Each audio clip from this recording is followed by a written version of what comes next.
לדבר עם ילדות וילדים על הפחדים שלהם זאת משימה חשובה מאוד. כשילדים מבינים שהפחדים שלהם לגיטימיים, הם מרגישים בטוחים יותר לשתף אתכם והקשר ביניכם יתחזק, וככה תוכלו לעזור להם לפתח דרכים בריאות ויעילות להתמודדות. אחד הדברים החשובים כשבאים לדבר על פחדים הוא לייצר אצל הילדים את התחושה שאתם קשובים באמת. איך? תפנו זמן, תתנתקו ממכשירי הטלפון ותבחרו מקום שקט שבו הילדה או הילד ירגישו בטוחים לדבר.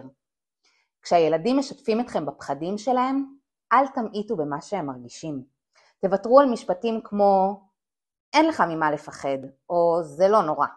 באותו הרגע בשביל הילדה או הילד שלכם המצב נוראי ומפחיד.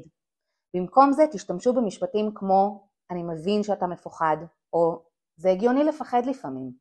ומכאן תעברו לשאלות שיעזרו לילדים לתאר את מה שהם מרגישים. מה בדיוק מפחיד אותך? איך את מרגישה כשאת חושבת על זה? מה אתה חושב שיקרה אם... ותדברו על דרכי התמודדות עם הפחדים. לפעמים תצטרכו לנסות כל מיני דרכים עד שתמצאו את הדרך שמתאימה לילד או לילדה שלכם. זה תהליך חשוב שבו הם לומדים שלפעמים יש צורך ביצירתיות, שלא מוותרים עד שמוצאים פתרון וגם שהם לא לבד בקושי שלהם. בהצלחה.